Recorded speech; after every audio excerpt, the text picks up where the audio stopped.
पहले थोड़ा थोड़ा सा टच किया हुआ इसको, जो हम big O of 1, big O of C या बिग O ऑफ N की बातें कर रहे थे।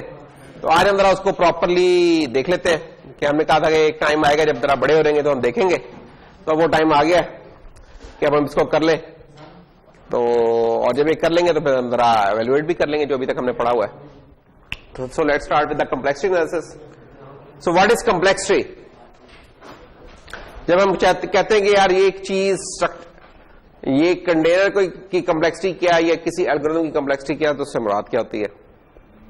हमें तो पहले इस टर्म की अंडरस्टैंडिंग होनी चाहिए कि जब हम कहते हैं ना कोई चीज कॉम्प्लेक्स है, जैसे आप लोग कहते हैं यार ये चीज टॉपिक बड़ा कॉम्प्लेक्स है, तो वो कॉम्प्लेक्स किसी और सेंस में होता है, वो होता है कि यार समझ आने में ना थोड़ा सा ट्रिकी है ना, ऐसा ही होता है।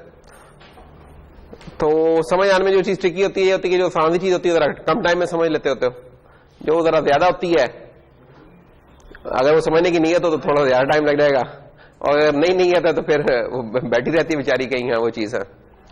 तो हम जो एल्गोरिथम्स की या कंटेनर्स की बात करेंगे तो इसमें जो हमारी कॉम्प्लेक्सिटी का होगा, तो हम इसको डिफाइन करना चाह रहे हैं। यहां कॉम्प्लेक्सिटी से हम क्या कह रहे हैं? तो complexity is the measure of performance of an algorithm. एक एल्गोरिथम की परफॉर्मेंस है, उसका मेजर है, उसको क्वांटिफाई कर सकते हैं कि यार ये इसका ये एल्गोरिथम इतना कॉम्प्लेक्स है, इतना एल्गोरिथम कॉम्प्लेक्स नहीं है, यानी कि कुछ हम किसी नंबर्स में डाल सकें उस चीज को। ठीक है, वो रिलेटिव सेंस में भी हो सकती है, वो एब्सोल्यूट सेंस में भी हो सकती है। जैसे हम कहेंगे यार ये चीज ज्यादा तेज चलती है, मसलन जी साइकिल पैदल चलने वाले से ज्यादा तेज है और मोटरसाइकिल उससे ज्यादा अच्छे चल पड़ेगी। ठीक है, और कोई कार शार है तो हो सकता है वो भी आगे निकल जाए मे बी। तो ये रिलेटिव सेंस में बात कर रहे हैं, और हम एक्जैक्टली भी बता सकते हैं जनाब ये आदमी 10 किलोमीटर पर आवर की स्पीड से चल रहा है और दूसरा आदमी साइकिल कौन सी है वो 30 किलोमीटर की स्पीड से जा रही है, मोटरसाइकिल शायद 60 की स्पीड से जा रहा है और गाड़ी शायद 100 की स्पीड से जा रही है। इसमें एग्जैक्ट सेंस में भी बता सकते हैं और एक जरा रिलेटिव सेंस में भी बता सकते हैं, है ना। तो एक तो वो है एल्गोरिथम्स की दुनिया में हम कैसे ये बात करेंगे। तो एल्गोरिथम्स की दुनिया में जनाब हमारी जो परफॉर्मेंस होती है, हम यहां स्पीड को सेंस में डिफाइन करते हैं कि यार उसकी किलोमीटर पर आवर में कितना था। यहां हम स्पीड डिफाइन करते हैं किस सेंस में? टाइम की सेंस में। टाइम की सेंस में भी हो सकता है और मेमोरी की सेंस में भी हो सकता है, और टाइम वाली जो चीज है वो टाइम भी हो सकती है, साइकिल्स भी हो सकते हैं कि नंबर ऑफ साइकिल्स कितने। तो खैर इस चीज को देखते हैं। तो ये जो एल्गोरिथम्स की परफॉर्मेंस है ना, ये डिपेंड करती है, कुछ वो फैक्टर्स कुछ इंटरनल भी हो सकते हैं और एक्सटर्नल भी हो सकते हैं। इंटरनल फैक्टर्स क्या हो सकते हैं? इंटरनल में आती है कि यार कि उसका जो एल्गोरिथम इटसेल्फ है इसको चलने में कितना टाइम चाहिए होगा, उसे मेमोरी कितनी चाहिए होगी। ठीक है ना, ये उसके specific to that particular algorithm है। तो हम कह सकते हैं यार यही चीजें होती हैं। तो एक्सटर्नल क्या चीज होंगी? एक्सटर्नल चीजें ये हो गई कि वो एल्गोरिथम था, लेट्स से सॉर्टिंग का करना था। ठीक है, तो उसके चलने का एक टाइम है, हमें पता है कि यार क्या टाइम है, लेट्स से 10 मिली सेकेंड लेता है। लेकिन 10 मिली सेकेंड लेता है कितनी इनपुट के ऊपर? अब ये इनपुट तो उसका इंटरनल फैक्टर नहीं है, ये तो आपके यूजर ने देना। उसे यूजर हो सकता है 2 एलिमेंट्स दे दे, हो सकता है 200 दे दे, हो सकता है 2 लाख दे दे या 2 मिलियन दे दे। अब ये चीज तो एल्गोरिथम के अंदर तो डिफाइन नहीं होती। एल्गोरिथम को तो जितनी भी आप दे देते हैं वो उसके मुताबिक बेचारा कुछ करना शुरू हो जाता है। ठीक है, तो इसका मतलब क्या होगा? ये एक्सटर्नल फैक्टर है उसका।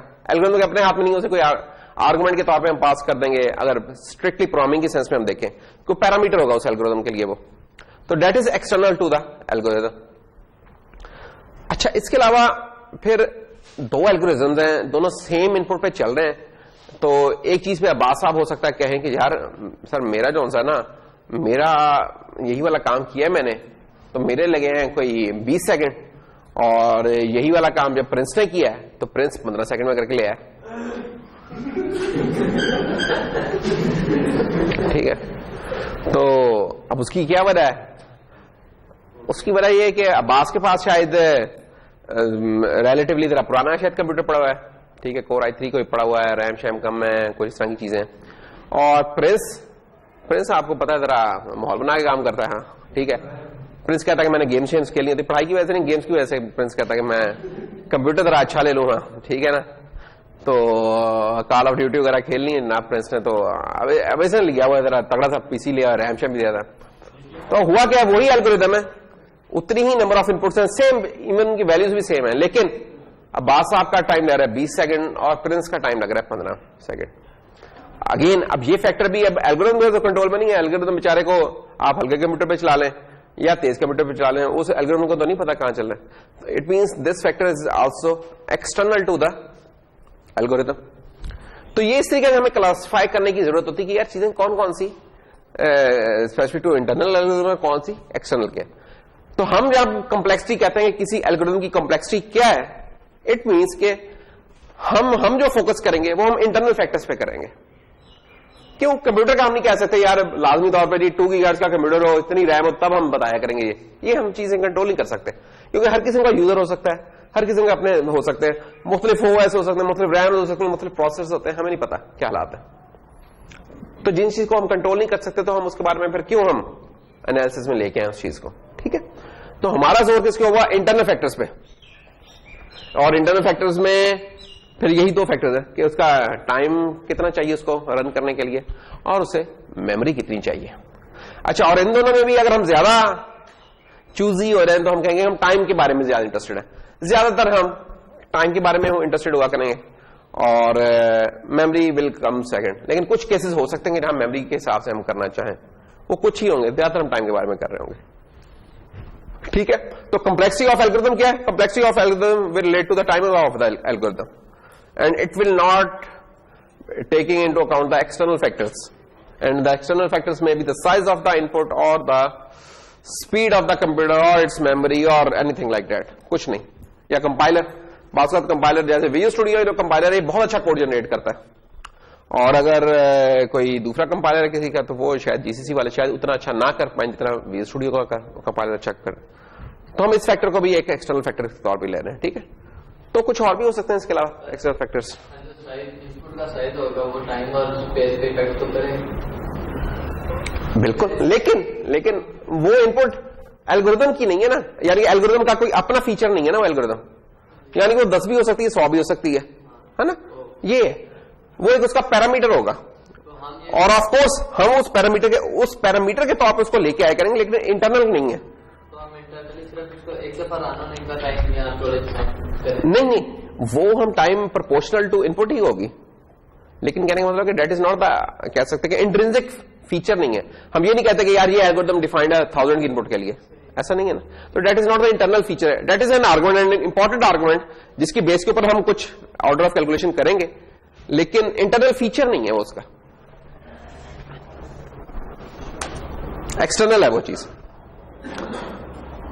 अच्छा, अब ये कैसे, फॉर एग्जांपल ये टाइमिंग वाली चीज कैसे कर सकती है, ये थोड़ी सी एग्जांपल्स देखते हैं, फिर जरा हम एग्जैक्ट टर्मिनोलॉजी पे आएंगे।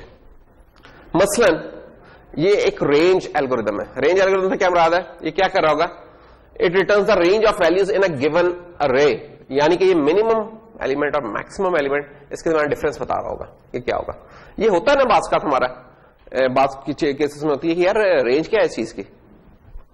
मसलन आप जाते हैं कोई बाइक ही खरीदनी है अगर लेट से, तो आप कहेंगे यार इसकी रेंज क्या चल रही है, किसी दुकान पे 70,000 चल रही है, 75 चल रही है, किसी 65। अब बीच में आप जिस पे परचेज करें वो कुछ इनमें से होगी, लेकिन आपको एक डोमेन रेंज का पता चल जाता है कि यार मिनिमम मैक्सिमम इतनी वैल्यू के दरमियान चीज चल रही है, ठीक है। या जी मैंने अब यहां से आप पारा जाना है तो 15 से 25 मिनट लग सकते हैं जी, फॉर एग्जाम्पल मुझे मोटरसाइकिल पे, तो मिनिमम भी पता चलेगा मैक्सिमम। तो इस तरह के कुछ इश्यूज हो सकते हैं जहां हमें रेंज फाइंड करने की जरूरत हो सकती है। तो रेंज फाइंड करने की क्या एल्गोरिथम हो सकता है, मशहूर जमाना वेक्टर आपके सामने है कि वेक्टर ऑफ रेंज हमने पास कर दिया, और अब इस एल्गोरिथम को हम अंडरस्टैंड कर सकते हैं, इसको जरा अप्रिशिएट करें हम इस चीज को क्या लिखा हुआ है, फिर हम जरा कुछ इसकी आइटरेशंस करते हैं मुख्तलिफ। अब देखें इनपुट क्या है, फॉर एग्जांपल इनपुट है हमारे पास 17, 29, 11, 4, 28। अब मिनिमम नंबर क्या है इसमें, मैक्सिमम, तो 29 और में से 4 हम निकाले तो हमें मैक्स डिफरेंस पता चल जाएगा, रेंज पता चलेगी यार 25 में कहीं चीज प्ले कर रही है। मिन मैक्स का डिफरेंस, ये सिंपल मिन मैक्स ही नहीं है, ये उसका डिफरेंस बता रहा है रेंज इस सेंस में, ये मिन और मैक्स में कितना डिफरेंस हो सकता है, तो 25 तक का हो सकता है। तो क्या तरीका हो सकता है इस चीज को फाइंड करने का कि हम ये फाइंड कर सकें यार डिफरेंस मैक्सिमम क्या है। अब इनमें से एक तो ये हो सकता है कि हम क्या करें, हमें वेक्टर पास हुआ है, उस वेक्टर का जितना साइज है उतनी एक लूप चला ले, ठीक है। अच्छा फिर क्या, फिर ये है कि एक नंबर उठाएं इसमें से और उसका डिफरेंस ले लेंगे, इसके साथ डिफरेंस कितना आया जी, इसके साथ कितना आया, इसके साथ कितना आया है, जहां डिफरेंस मैक्सिमम आया वो रखते रहे, डिफरेंस ऐसे ही हो रहा है। तो ये वाला काम हम करेंगे, डिफरेंस निकाल रहे हैं और उसका एब्सोल्यूट रख रहे हैं ताकि माइनस प्लस वाला खाता खत्म हो रहा है, ठीक है ना।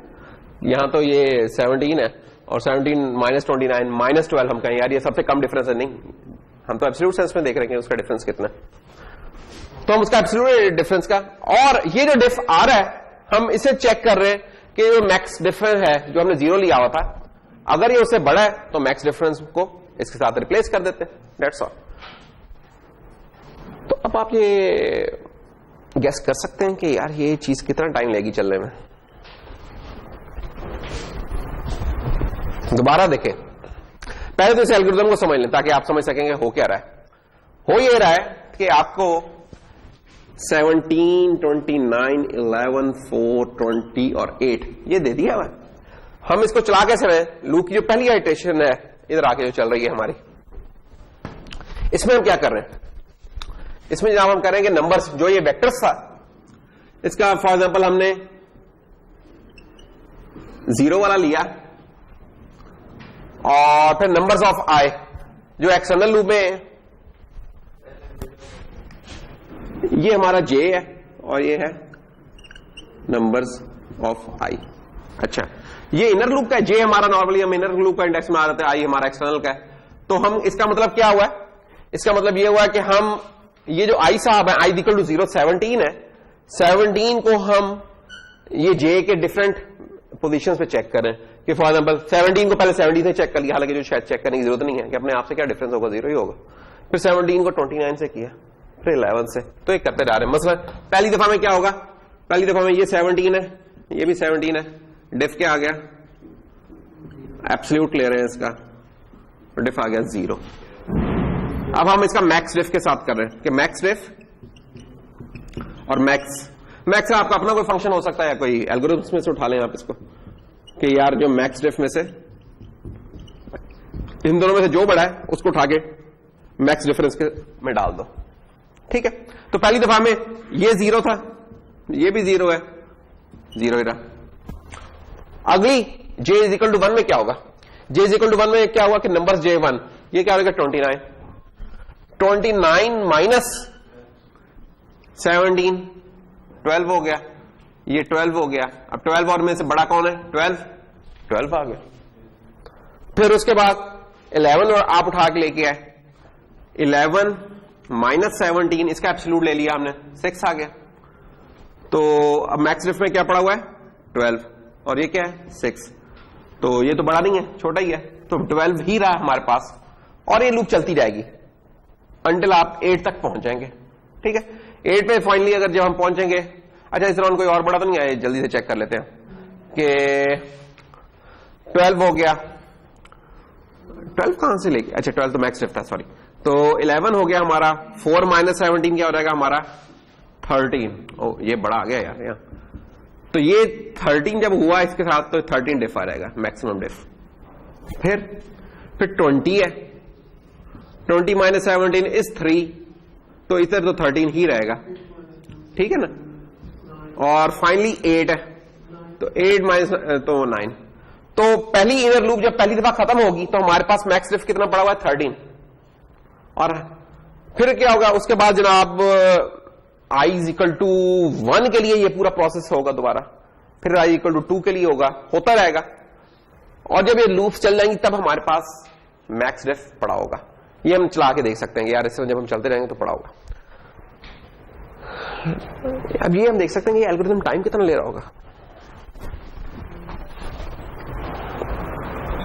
ये टाइम को अभी हम छोड़ें, ये देखें, ये वाली जो बाहर वाली लूप है ये कितनी दफा चल रही है, जो साइज ऑफ द वेक्टर है, साइज ऑफ वेक्टर ऑफ इस वेक्टर इज n, अगर n है तो ये n टाइम्स हो गई चीज चलेगी। अच्छा अंदर वाली लूप कितनी चल रही है, ये भी साइज ऑफ द बैटरी चल रही है। तो इसका मतलब मैं रफली स्पीकिंग मैं कह सकता हूं यार n इंटू एन टाइम्स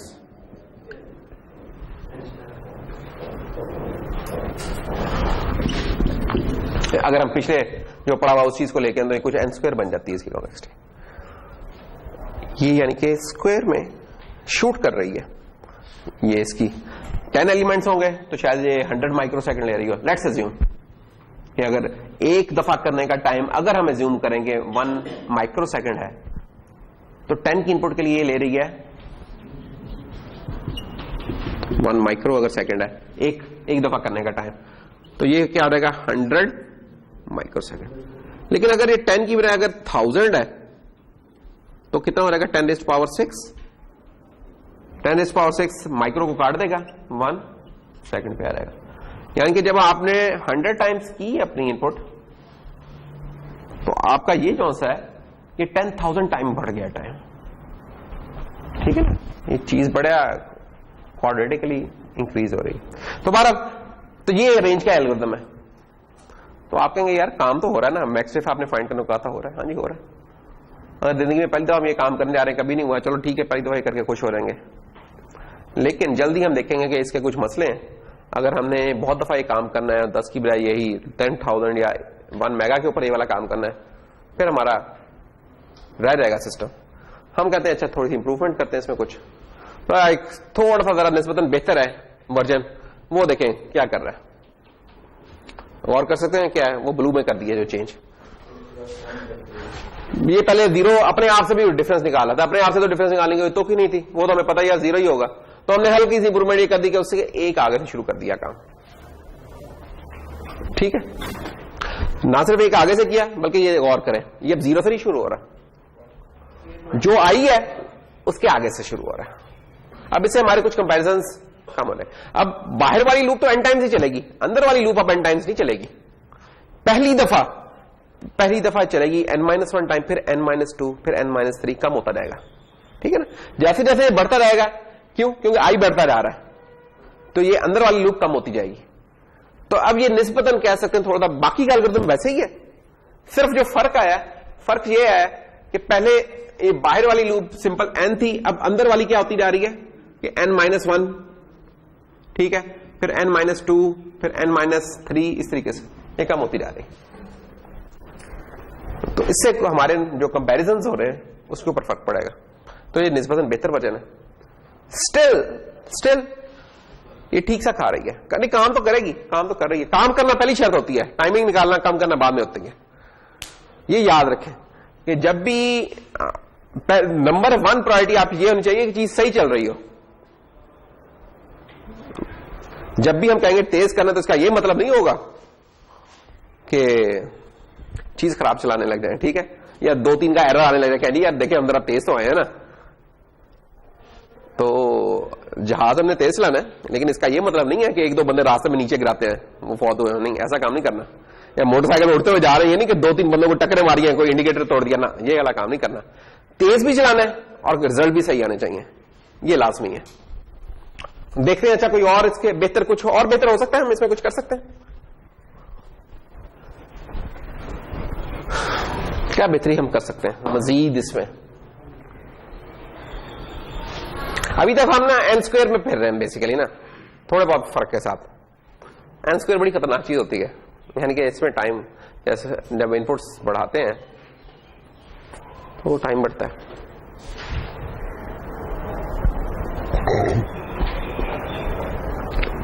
अभी यानी कि अगर हम ये अभी जो पहली स्लाइड थी उसके रेफरेंस से अगर हम देखें तो हम कॉम्प्लेक्सिटी डील तो इंटरनल फैक्टर्स पे कर रहे हैं, एक्सटर्नल में सिर्फ कौन सा फैक्टर अभी लेके आ रहे हैं? n का। ना कंपाइलर को लेके आ रहे हैं बीच में, ना कंप्यूटर को लेके आ रहे हैं, कुछ नहीं लेके आ रहे, सिर्फ n का, वो number size of the input लेके आ रहे हैं। ठीक, अब इसे हम बेहतर क्या कर सकते हैं? इसके लिए सोचना पड़ेगा कुछ आउट ऑफ द बॉक्स। हमें आउट ऑफ द बॉक्स पता है ना, डब्बे से बाहर निकल गए, लिटरल अगर मीनिंग पे जाए, हमें कोई वे सोचना है कि यार हम इसको बेहतर कर सके।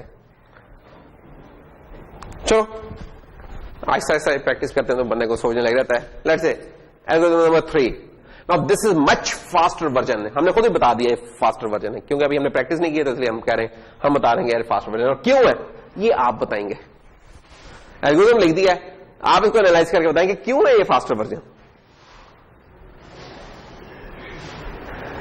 वही वेक्टर आ रहा है, वही इनपुट है, सब कुछ वही है, फास्टर कैसे हो गया ये।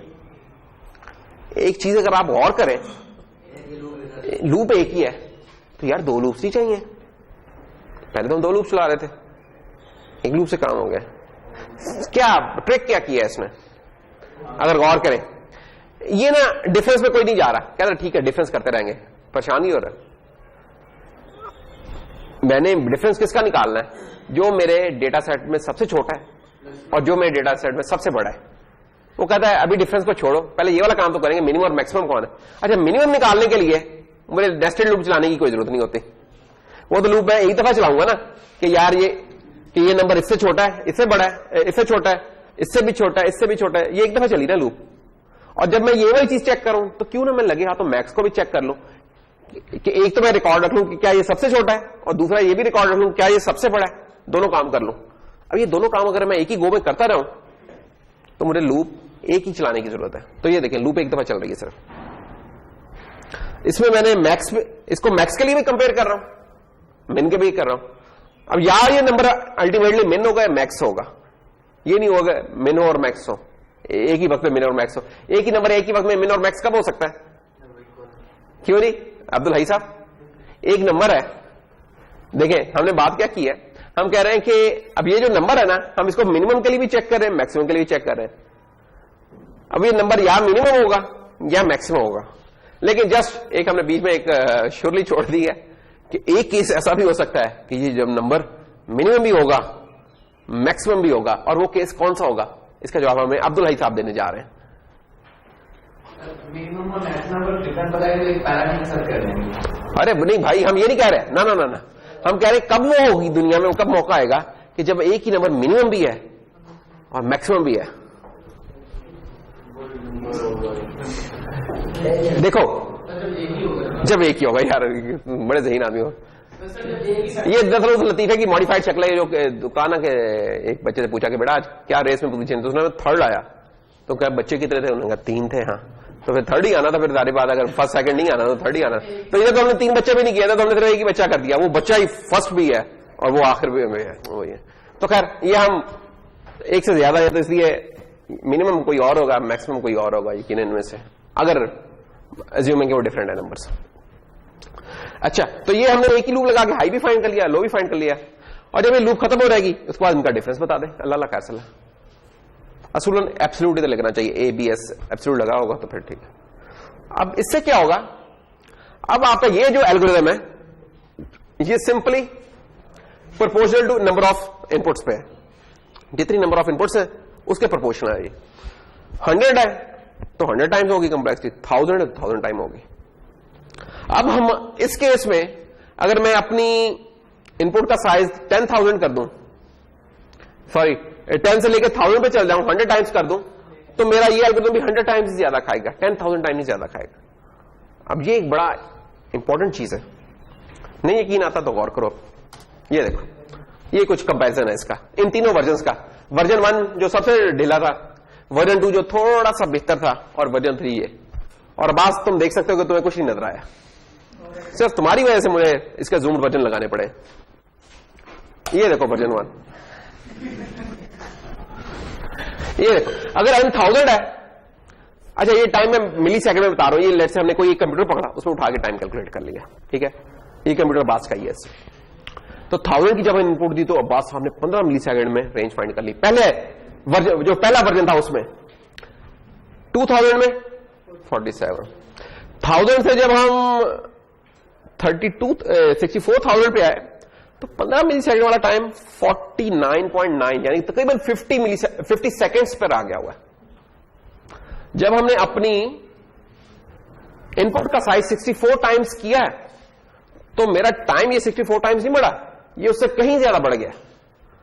ये था 15 मिली सेकंड, तो सूरज इसको 64 टाइम्स होना चाहिए था, ये 64 टाइम्स नहीं हुआ, ये जनाब 50 मिली सेकंड पर आ गया, 50 सेकंड्स पे, सॉरी।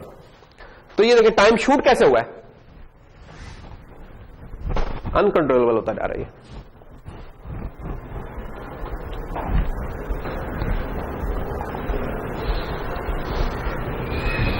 ये जरा ध्यान में रखें फिगर से वाली। वर्जन 2 में क्या हो रहा है, जो स्लाइटली बेटर था, 64,000 का टाइम 25 सेकंड्स, हाफ हो गया। आप कह सकते हैं यार देखो 50 सेकंड में 25 सेकंड में ले आया, तो बढ़ तो अभी भी रहा है तकरीबन, पैटर्न वही है, फर्क आ गया थोड़ा सा। और जो फाइनल जिसको हम कह रहे हैं मच फास्टर, उसमें क्या हो रहा है, कहां गया 64,000? ओह ये है 64,000 ये टाइम ही नहीं ले रहा। क्यों नहीं टाइम ले रहा है? ये नहीं कि जीरो टाइम लिया उसने, मतलब ये कि हमारे कंप्यूटर में जो हम टाइम का फंक्शन लगा रहे होते हैं ना, उसकी मजबूरी है, उसकी ग्रैनुलैरिटी है, वो एक वैल्यू से कम इंटरवल को मेजर नहीं कर सकता। लो परेशान होकर बैठ के पता नहीं क्या बात कर दी है, इतनी अजीबोगरीब शक्लें बना ली हैं, मैं भी परेशान हो गया। देखो तुम्हारे पास एक घड़ी है जो कि सिर्फ घंटों में बता सकती है टाइम, मिनटों में नहीं बता सकती। अब एक घंटे के अंदर अंदर कोई चेंज आती है, तो मसलन बहरामंद साहब आए 4:10 पे, और थोड़ी देर बाद इनका फोन आ गया 4:15 पे, चले गए। अरे 5 मिनट है, लेकिन घंटों के लेवल पे पहले भी 4 घंटे था, अब भी 4 घंटे, 4 में से 4 माइनस करूंगा, जवाब आया 0, इसलिए वो 0 आ रहा है। विंडोज के ऊपर हमारी जो ग्रैनुलैरिटी है वो है कोई 5 या 10 माइक्रोसेकंड की है, उससे हम नीचे मेजर नहीं कर सकते। तो अगर उतनी ही चेंज है, ऐसी चेंज है जो कि 5 माइक्रोसेकंड या 10 माइक्रोसेकंड के अंदर अंदर है, तो आपको जब आप डिफरेंस लेंगे तो आपको 0 मिलेगा, क्योंकि वो उसको उतना प्रिसाइजली देख नहीं पाया उस चीज को। ठीक है ना, तो ये फर्क है। तो ये ऐसा ही है कि जैसे आप दुकानदार के पास जाए, अगर उसके पास किलो के बाट है, तो अगर 10 ग्राम बढ़ेगा फिर भी 1 kg है, और 100 ग्राम बढ़े फिर भी 1 kg है, बेचारा डिफरेंस नहीं पता हो रहा है। ये नहीं कि वजन ही चेंज हो रहा है, वजन तो चेंज हो रहा है, उसकी प्रिसीजन नहीं थी बेचारे की इतनी।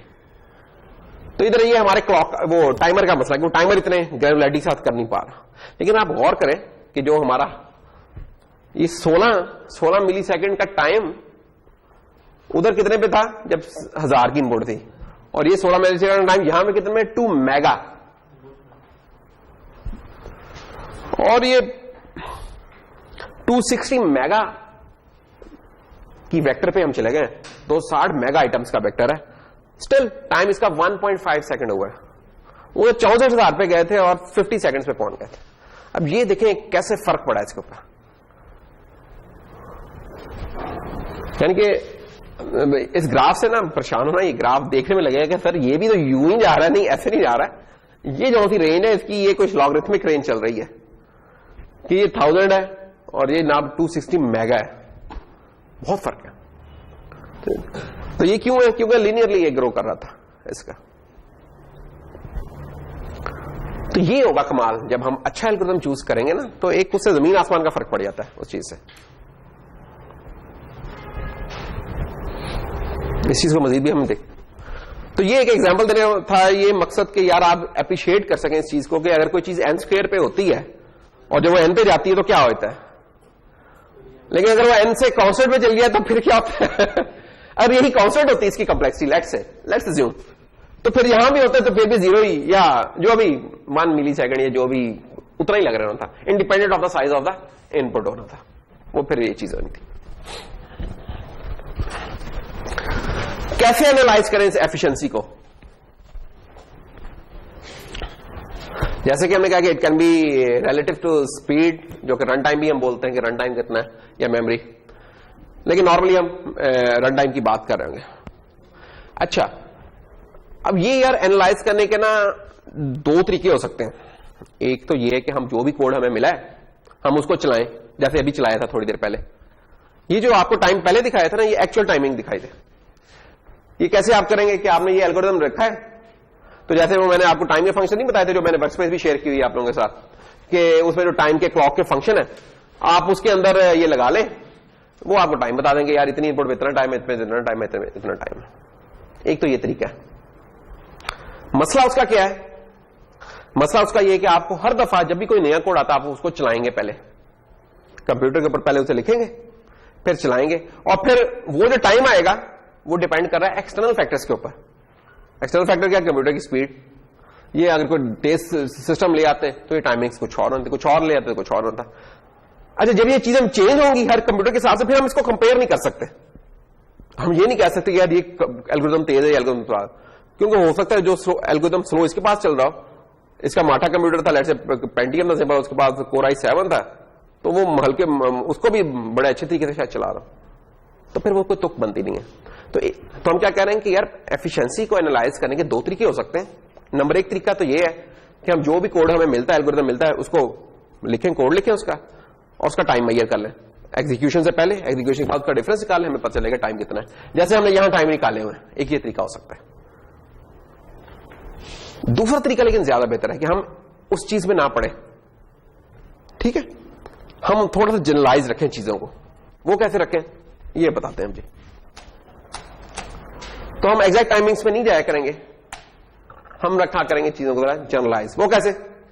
वो ये है कि जनाब हम कहेंगे कि यार अच्छा कुछ हम ना अपनी स्कीम डिफाइन कर लेते हैं, एजम्पशंस कुछ डिफाइन कर लेते हैं। हम कहते हैं यार जो भी एक सिंगल स्टेटमेंट ऑफ कोड चल रही है वो कांस्टेंट या सेम टाइम लेती है। लेट्स अज्यूम जो भी कोई single statement of a code है वो सेम टाइम ले रही है। फॉर एग्जाम्पल आपने लिखा x is equal to a plus B, अब ये कुछ टाइम ले रही है, लेट्स से कि वो टाइम ले रही है t टाइम ले रही है। अगली लाइन पे आपने लिखा y is equal to a plus B, हम कह रहे हैं ये भी t टाइम ले रही है। ये स्टेटमेंट्स सेम टाइम ले रही है, ये कांस्टेंट टाइम ले रही है। अच्छा, अगर इस तरह की मल्टीपल स्टेटमेंट्स है तो जितनी वो स्टेटमेंट्स है उतने टाइम्स वो टाइम हो जाएगा। इफ एल्स अगर कोई आता है तो इफ एल्स में जौन सी ब्रांच में ज्यादा स्टेटमेंट्स है हम उसका टाइम ले लेते हैं, अगर हमने वर्स्ट केस निकाला। अगर कोई फंक्शन कॉल है तो हम देखेंगे उस फंक्शन कॉल के वो फंक्शन कॉल कितना टाइम लेती है, हम उसका टाइम लगा लेंगे। और अगर लूप है तो लूप का हम देख लेंगे लूप काउंटर कितना चल रहा है, कितनी देर लूप चलेगी, उससे मल्टीप्लाई कर देंगे क्या, जितनी उसकी लूप के अंदर स्टेटमेंट्स लिखी हुई हैं। अब ये जो बात हम जल्दी से क्विकली कह गए, अब इसके उधर आप तसल्ली से देखते हैं। मसलन ये देखें 3 स्टेटमेंट्स है, कोई स्टेटमेंट 1 2 3 पता नहीं कौन सी स्टेटमेंट्स है, कुछ भी हो सकती हैं, a प्लस बी, 3 प्लस 4 या x is equal to a, ये कुछ स्टेटमेंट हो सकती है ना। स्टेटमेंट हमारी क्या होती है, सी प्लस ने क्या था लिखा कि कोई एक्सप्रेशन टर्मिनेटेड बाय सेमीकोलन जो है एक इंडिविजुअल एग्जीक्यूटेबल होती है, तो ये स्टेटमेंट है। अब ये स्टेटमेंट हमारा लेट्स से कितने यूनिट ऑफ टाइम्स ले रही हैं, कितने यूनिट ऑफ, हम उस यूनिट का नहीं पता वो यूनिट कितना है, वो हर कंप्यूटर का अपना यूनिट होगा, लेकिन वो जो भी यूनिट होगा उस तरह के कितने यूनिट चलेंगे, 1 2 3, 3 है तो 3 होगा, ठीक है ना। इसमें कोई देखो समझने वाली कोई खास बात नहीं है, नेचुरली इस तरह ही होना चाहिए कि यार एक चीज एक टाइम लेती है तो 3 कितने ले लेंगे। लेस का एक पैकेट आता है कितना, 10 रुपए का आता है अगर, और 3 कितने के आएंगे, भूखे पेट वाले। ये देखे माशाल्लाह बोले, जिनको भूख लगी थी सारे बोले हाँ। तो ये ना 3 टाइम ले गया। अच्छा, उसके बाद आगे लूप, लूप कितने टाइम चल रही है, ये n टाइम्स चल रही है लूप। स्टेटमेंट उसके अंदर कितनी है, एक ही स्टेटमेंट है, तो 1 into n, n उसकी लूप का हो रहेगा कि n यूनिट्स ऑफ जनाब वो लूप खा रही है। और ये नीचे वाली लूप, इसके अंदर अब 3 है तो 3 into n 3n हो गया। अब देखें आप, आपको एक्चुअल चलाने की जरूरत नहीं पड़ी, आपने ना एक ड्राई रन नहीं होता है, एक ड्राई रन सा करके देख लिया, और इसमें कोई खास समझने वाली चीज भी नहीं है। इसका अगर हम टोटल देख लें तो ये ना इसका टोटल, इसको सम कर लें, यानी कि 3n plus n 4n, 4n plus 3, simple algebra. तो ये जनाब इसकी कह सकते हैं कि एफिशिएंसी है इसकी। अच्छा, लेकिन अब थोड़ा सा इसको सिंप्लीफाई करने की कोशिश करते हैं। यहां तक पहले बताइए, यहां तक चीज ठीक चल रही है, यहां तक तो नहीं है कोई परेशानी वाली बात, क्यों नहीं जुनैद? एक और एग्जांपल पहले करते हैं।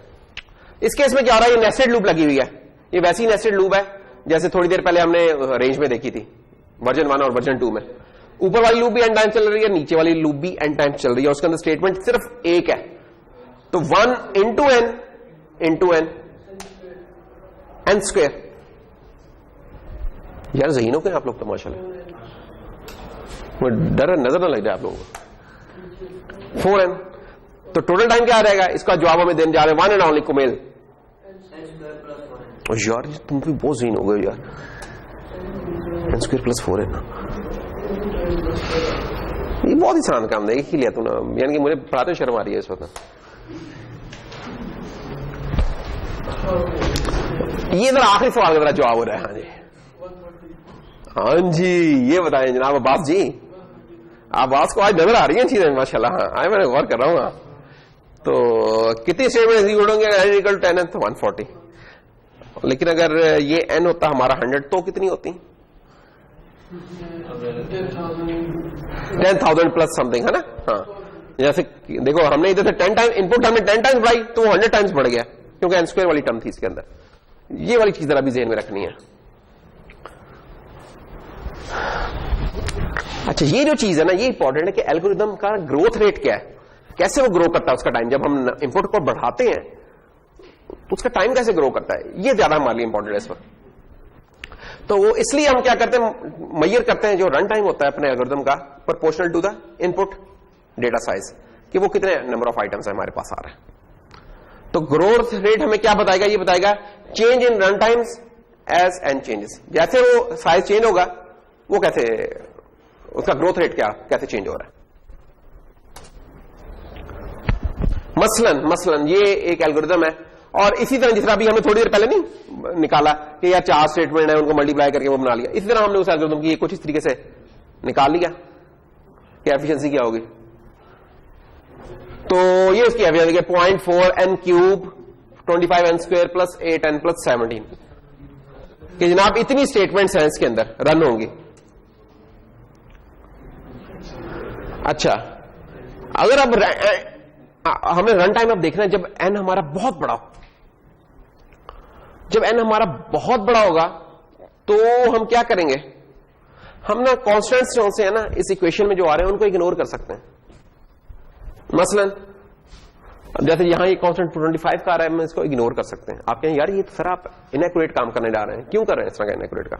हम कहते हैं यार जब हम इनपुट बहुत बड़ी कर देंगे ना, ये इससे जो फर्क पड़ना है ना, कोई खास फर्क पड़ना नहीं है, जिंदगी हमारी उल्टा आसान हो जाएगी ये जब हम ये कुछ एजम्पशंस लेंगे।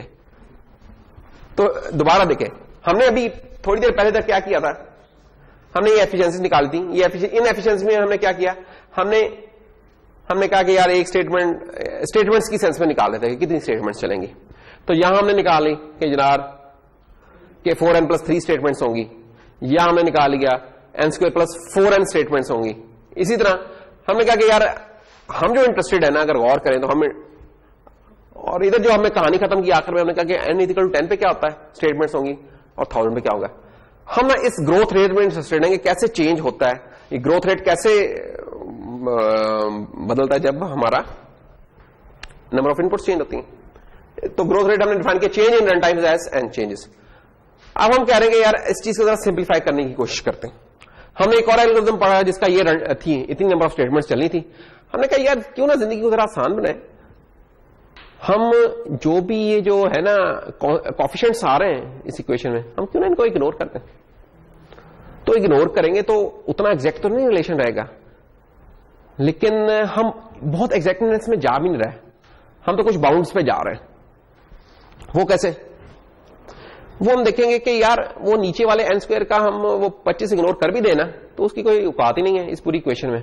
क्यों, क्योंकि जो हाईएस्ट ऑर्डर है ना ये n क्यूब ये डोमिनेट करता है इस इक्वेशन में। किसी भी इक्वेशन में जो उसका हाईएस्ट ऑर्डर होता है वो डोमिनेट करता है, बाकी बेचारे रह जाते हैं पीछे। वो यकीन नहीं आता तो अभी हम जरा उसको वेरीफाई कर लेते हैं कि कैसे होता है।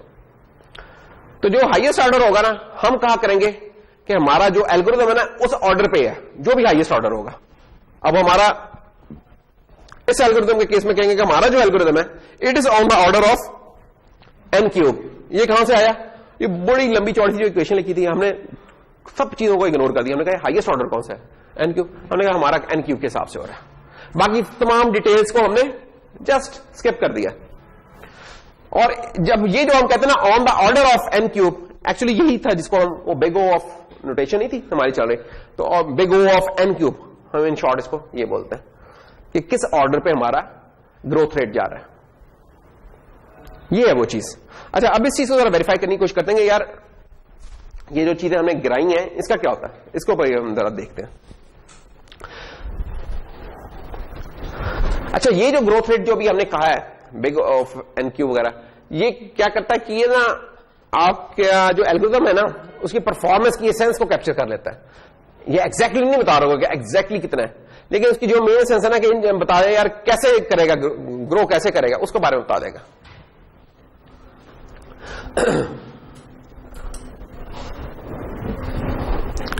अच्छा, और ये जो बिग ओ है इसका जो पैरामीटर है ना, इसको वो पैरामीटर इसका एन होता है, और एन हमारा इस वक्त क्या है यहां साइज ऑफ इनपुट। ठीक है,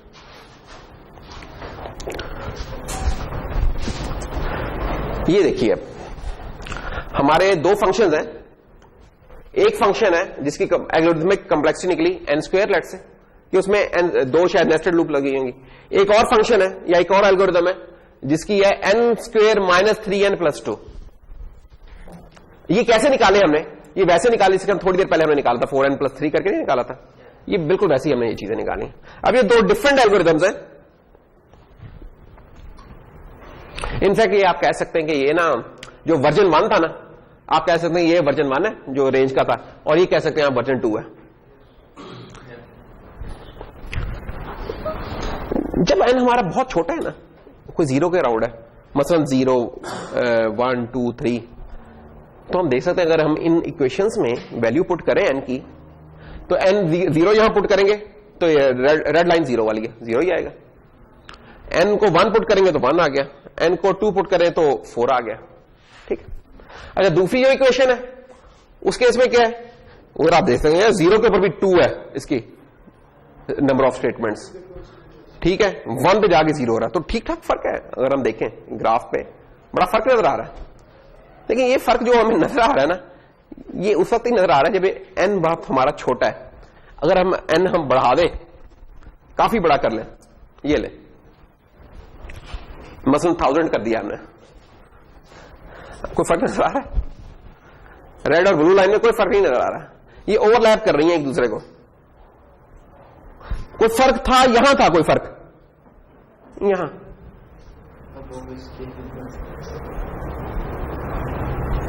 लेकिन जैसे ही n बढ़ता गया ना, ये बिल्कुल एक दूसरे पे आ गई। यानी कि आप कह सकते हैं कि यार ये जो डिटेल्स थी, इसके अंदर डिटेल्स थी ना, वर्जन 2 वाली जो डिटेल्स थी -3n+2, हाँ इनसे फर्क था, थोड़ा बहुत था। लेकिन अगर लार्जर इनपुट पे देखें, जब हमने अपनी इनपुट काफी बढ़ा दी है, तो कोई खास फर्क नहीं है कोई इनमें। इसको मैं जूम इन करके देखूं, हाँ होगा हल्का फुल्का सा कोई एरर होगा, लेकिन इन यानी कि लार्जली स्पीकिंग कोई फर्क नहीं नजर आ रहा है इसके अंदर। यही वजह थी कि आप वर्जन 1 और 2 में देखिए ना फर्क कितना टाइम में कितना फर्क आया था। वो 50 सेकंड से उठ के 25 सेकंड पर आ गया था, लेकिन वर्जन 3 पे जाके वो चीज 0 थी, वो एग्जिस्ट नहीं कर रही थी एक किस्म की। Now this is quadratic growth. Quadratic equation क्या होती थी, जिसमें हमारा जो पॉलिनोमियल सेकंड ऑर्डर की होती थी, तो यहां भी सेकंड ऑर्डर है, आप देख सकते हैं, तो इसलिए हम इसे क्वाड्रेटिक ग्रोथ भी कह रहे हैं। ये है वो एरर हमारा कि इन दोनों के केसेस में जब हमने 1000 किया तो इनके जो वैल्यू है उसमें क्या फर्क है। तो वैल्यू में फर्क तो है, इसमें इसका 1000 के ऊपर ले लें तो बन जाएगा कोई 1 मिलियन, ये 1000 में बनेगा 0.997 मिलियन। अच्छा, अगर अब इनका डिफरेंस निकाले तो डिफरेंस तो काफी बड़ा है। हम कह रहे थे क्या डिफरेंस नहीं होगा, नहीं डिफरेंस काफी बड़ा है, तकरीबन 3 लाख का डिफरेंस है। इनफैक्ट 3 लाख का कहेंगे ना डिफरेंस, 30,000 का कहेंगे, कितना कहेंगे? अगर हम इसको डिफरेंस 0, लेट्स से ये भी 0 है, लेट्स अज्यूम कि ये भी 0 है, तो 0 0 और 10 में 7 गया 3,000 कहां, तो 3,000 का डिफरेंस है तकरीबन। 3,000 में से भी चलो 2 डाल ही देते हैं यार, क्या याद करेंगे भाई लोग। 2998 का डिफरेंस है, तो काफी बड़ा है फर्क। हाँ, लेकिन अगर परसेंटेज डिफरेंस देखें, यानी कि अगर हम इसी 1000 से करते हैं तो परसेंटेज डिफरेंस 0.3% बनता है, कुछ भी नहीं है। हमने परसेंटेज डिफरेंस देखना है, एब्सोल्यूट डिफरेंस नहीं देखना। एब्सोल्यूट डिफरेंस तो हमें ज्यादा नजर आ रहा होगा, परसेंटेज डिफरेंस देखिए कितना है। परसेंटेज डिफरेंस कुछ भी नहीं है, 0.3%। ये ऐसा ही है कि यार क्या नाम है तुम्हारा? फरमान। और तुम्हारा? शाह फैसल। तो मसलन शाह फैसल ने फरमान के ना देने 1 मिलियन, ठीक है, तो फरमान साहब क्या याद देते भाई शाह फैसल 1 मिलियन, और मैं जमा कर रहा हूं, जमा करते करते कितने पहुंच गए पैसे एक दिन, 9,97,000 और जनाब कुछ इसने। तो कहता है यार भाई मुझे 1 मिलियन तक करने में ना 1.5 साल अभी और लग जाएगा, क्योंकि मैं रोज सिर्फ कोई 10-10 रुपए डालता हूं कुछ इस तरह का, या 5-5 रुपए डालता हूं। फरमान साहब क्या कहेंगे? कहेंगे कोई मसला नहीं मेरा भाई, टेंशन ना ले, तो यही दे दे मुझे, ये जो है ना इसे इंतजार में ना है। क्यों? क्योंकि 9 लाख में आ गया, 3,000 के लिए बेचारा उनसे भी जाए, हाँ ना ना ना ये काम नहीं करना। तो कहेगा बस तेरे 9 लाख जौन से इतना, ये मेरे लिए 1 मिलियन के बराबर नहीं दे दे मुझे, तो ठीक है। यानी उधर परसेंटेज देखे डिफरेंस कितना, कि कितने पैसे इसने नहीं दिए, पैसे तो अभी भी नहीं दिए, कोई 2998 रुपए नहीं दिए इसने, तकरीबन 3,000। लेकिन जब 1 मिलियन पे देखते हैं तो 3,000 तो कुछ भी नहीं, ये तो समझो कि वैसे ही सप्ली है या कुछ और निकाल देते हैं, वो कहते हैं ना राउंड ऑफ कर लो, राउंड ऑफ हो गया। हाँ, लेकिन अगर यही शाह फैसल ने असद के देने होते कितने, 4,000 रुपए, और उस पर कहता है यार भाई 1,000 रुपए हो गए और 3,000 में मेरे इतने लग जाएंगे, तो कहेगा हाँ बेटा तू इंतजार कर, हाँ ये देंगे मुझे। हाँ 1,000 रुपए नहीं है, 3,000 छोड़ेगा, क्योंकि वहां परसेंटेज एरर बहुत बड़ा बन रहा है। तो हमने परसेंटेज एरर की सेंस में देखना, ना कि उनका सिंपली डिफरेंस देखना। तो डिफरेंस तो है, ये नहीं है कि डिफरेंस नहीं है, मैथमेटिकली हमें नजर आ रहा है डिफरेंस है, इन इक्वेशंस में फर्क है। लेकिन जब हम लार्जर इनपुट्स पे जाके देखते हैं तो उनकी परसेंटेज एरर बिल्कुल नेग्लिजिबल रहता है। एक और एग्जांपल देख लेते हैं। मसलन एक और फंक्शन है एल्गोरिथम में जो n की पावर 6 में उसका ग्रोथ रेट है, और दूसरे का n की पावर 6 और पता नहीं क्या कहानी लिखी हुई है लंबी चौड़ी सी। फर्क है, बिल्कुल फर्क है। ये देखें, छोटी इनपुट पे देखें, फर्क नजर आ रहा है यार, फर्क है। लेकिन जब हम इसको बढ़ा देंगे, लो जी, तो फर्क थे कोई यहां टिंग टिंग टिंग टिंग टिंग कुछ थे, लेकिन ये देखें आ गया। तो 1,000 पे जाके इनका जो डिफरेंस है 3% से भी लेस है, कुछ नहीं है। तो हम इसका अप्रोक्सीमेट कर सकते हैं। अरे फायदा क्या हो रहा है लेकिन उससे हमारे लिए वो जो रिजल्टेंट रिलेशन बनेगा वो बड़ा सिंप्लीफाई होता है। कहां सिंपली n6 था, और दूसरी तरफ मुझे क्या याद रखना पड़ा था, n6 माइनस पता नहीं 35 n5 और पता नहीं क्या बला बला।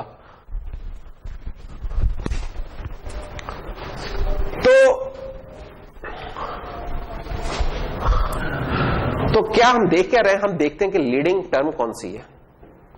जो लीडिंग टर्म है सिर्फ हम उसको पकड़ लेते हैं, उससे डिफाइन कर लेते हैं कि हमारे ग्रोथ रेट क्या होगा। That is sufficient. वो जो टर्म है ना, ये नहीं वो एग्जैक्टली बता रही है, वो हमें एसेंस बता रही है इस चीज का कि यार उसका ग्रोथ रेट क्या होगा, उसका एसेंस हमें कैप्चर कर देती है। अच्छा, फिर एक और भी फर्क हो सकता है। ये तो था ना, हमने देखा कि यार हमने लीडिंग टर्म लेनी है। अब एक और फर्क भी हो सकता है कि वो जो लीडिंग टर्म थी, एक इक्वेशन में उसका कॉफिशिएंट कुछ और है, दूसरी में कुछ और है। एक में कॉफिशिएंट है जैसे 10n रेज़्ड पावर 6 और दूसरे में 100n रेज़्ड पावर 6। हाँ जी, ये हो सकता है, बिल्कुल हो सकता है। उस केस में क्या होगा? उस केस में ना रेट ऑफ ग्रोथ रेट तो सेम ही होगा, क्योंकि पावर 6 ही है। सिर्फ क्या होगा कि उनमें से जो एक टर्म है वो थोड़ी सी ज्यादा हुआ करेगी दूसरे के केस के मुकाबले में, जो जिसका कॉफिशिएंट बड़ा है वो थोड़ी सी ज्यादा होगी। तो अगेन हम उस कॉफिशिएंट को ड्रॉप करेंगे, फिर भी कोई हमारे पास कोई खास कोई फर्क नहीं पड़ रहा। तो ये दो केसेस है। क्या? एक तो जो छोटे टर्म्स है उसको ड्रॉप कर दें, नंबर तो कॉफिशिएंट है उससे भी जान छुड़ा लें आप।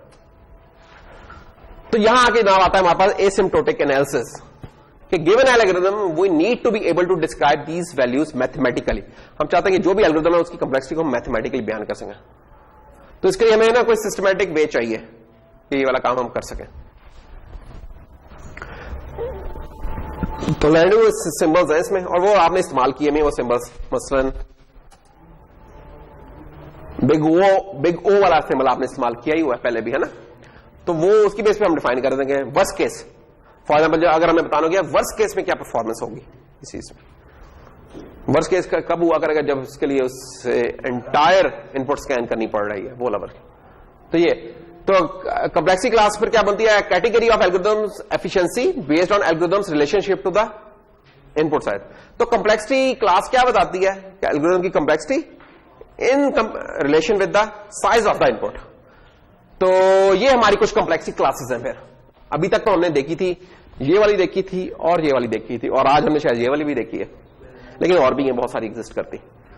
ये वो कांस्टेंट जिसे हम कहते हैं ना, ये कांस्टेंट है कॉम्प्लेक्सिटी, तो ये वो कांस्टेंट, हम इसको बिग O ऑफ 1 भी कह सकते हैं और बिग ऑफ C भी या K भी, कोई यानी कि कांस्टेंट ले सकते हैं, ठीक है ना, कुछ हो सकता है। याद रखिए क्या बात है, that is something constant which means कि अगर हम इसके फॉर एग्जांपल जो इनपुट का साइज डबल भी कर दें तो इस पर कोई फर्क नहीं पड़ा, अनचेंज्ड है, क्योंकि that is independent of that thing. क्या चीज हो सकती है, अभी हमने जो एल्गोरिथम देखे थे उसमें था ना कुछ चीजें, मसलन ये देखें जो हमने ये देखें, ये पहली 3 स्टेटमेंट है, इन्हें इससे कोई परवाह ही नहीं है कि एल्गोरिथम का साइज क्या है, कुछ भी नहीं परवाह। अगर ये हमारा कुछ एल्गोरिथम ऐसा होता जिसमें ये 3 स्टेटमेंट ही होती तो चाहे वो 10 का होता या 1000 का होता, लाख का होता, इनपुट डबल करने से कोई परवाह नहीं होनी थी। तो इस तरह केस हो सकते हैं, ठीक है।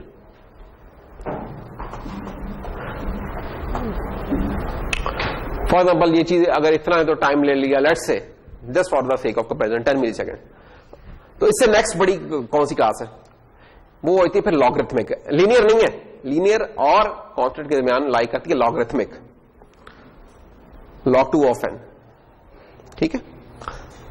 इसमें क्या होगा, n अगर हम डबल कर दे तो ये ना स्लाइटली इंक्रीज करेगा, ये आप वेरीफाई कर सकते हैं। लॉग अगर ले रहे हैं ना, log of 2, log of 2 हम कैसे ले लेते हैं, फॉर एग्जांपल ये देखिए, अगर मेरे पास इनपुट है n इज इक्वल टू 16 है, ठीक है, अगर इसका मैं log of 2 लूं तो क्या होगा, log of 2 कैसे लेते होते हैं, log of 10 कैसे लेते थे, अगर log of 10 अगर आपको पता है यार 100 का log of 10 क्या होता है 2, ये कैसे निकला, ये ऐसे निकला कि आपने किया कि 10 की पावर 2, तो आपको पता कि ये जो 2 है, सॉरी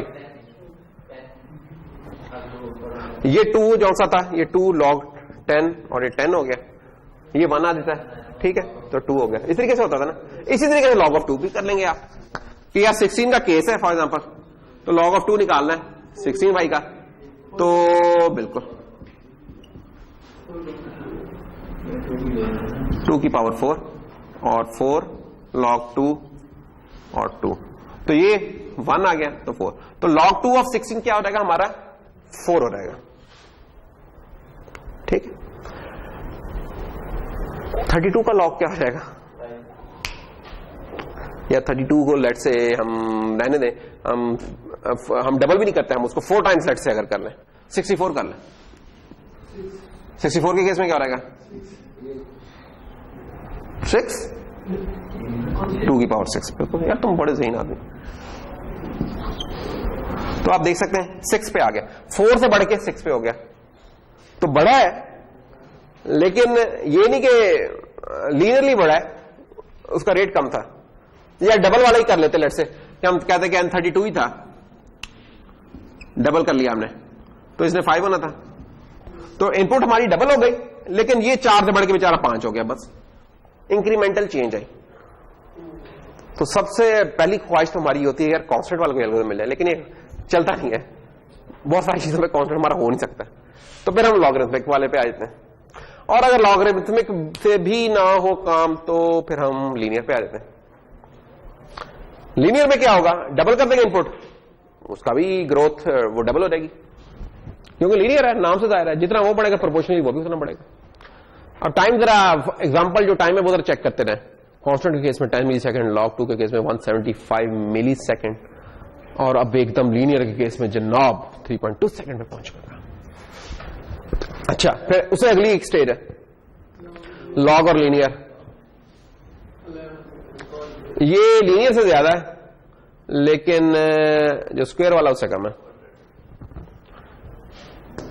तो जनाब इस केस में वही वाला टाइम जो 3.2 सेकंड था, इस केस में आके ले लेगा 11 सेकंड्स।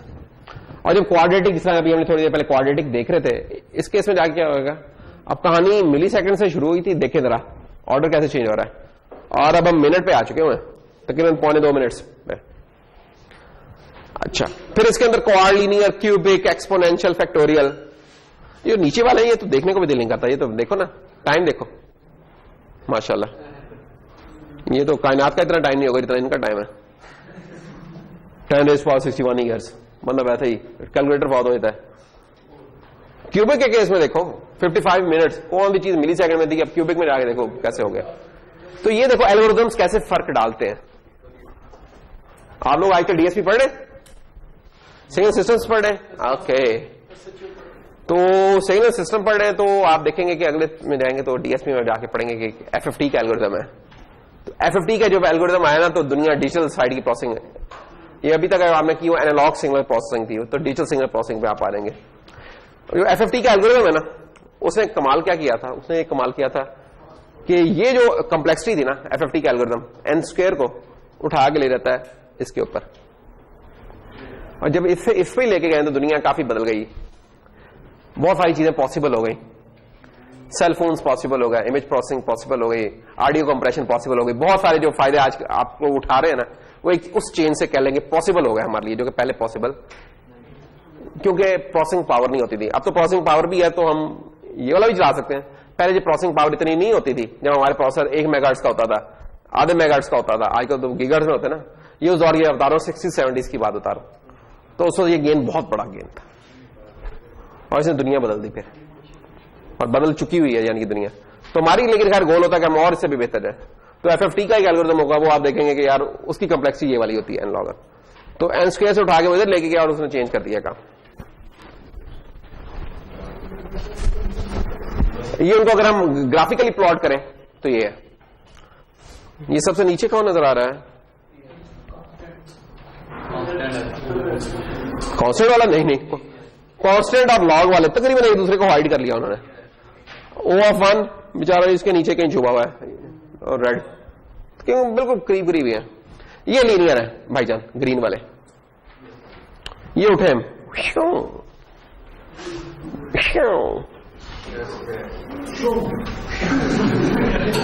ये छत फाड़ के निकल गया। ये देखो यानी कि निकल गया है बाहर कहीं, अभी तक वापस नहीं आया। मसलन ये हमें कहां मिलेगी,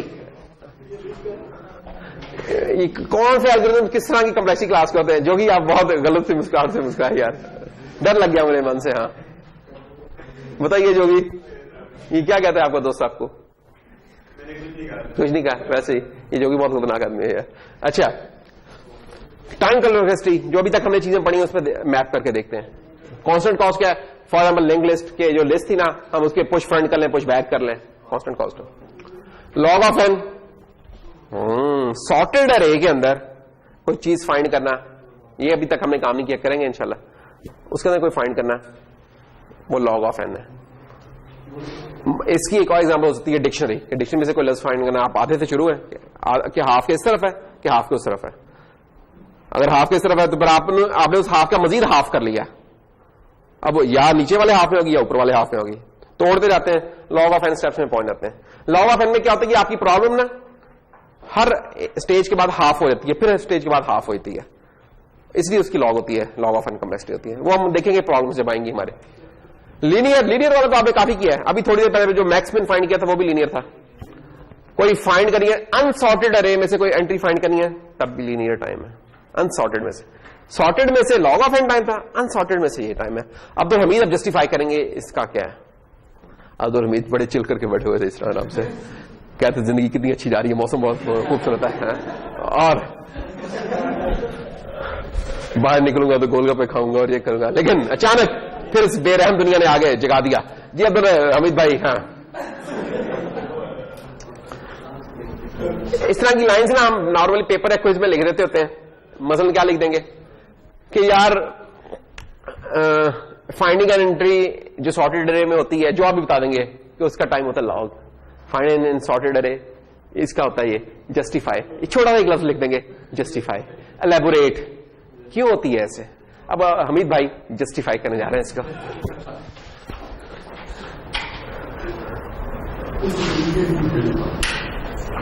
जल्दी से बताएं, नहीं तो हाँ बहरामंद अगर से लेट आए लेकिन कोई मसला नहीं, जवाब वो फिर भी देंगे।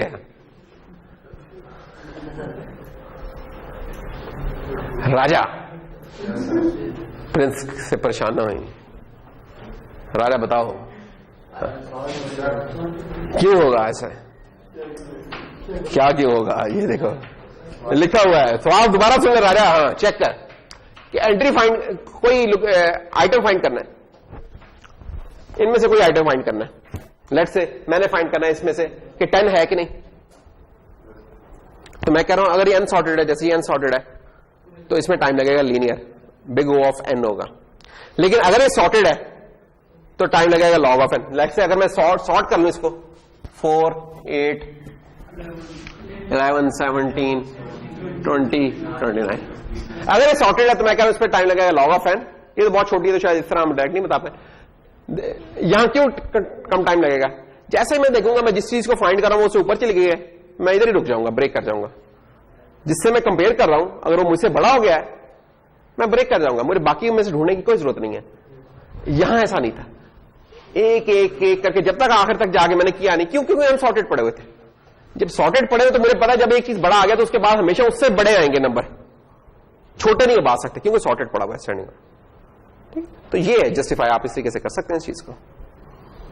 और देख भी लिया आपने कि क्यों फर्क आ रहा है सॉर्ट करके रखने में और अनसॉर्टेड में।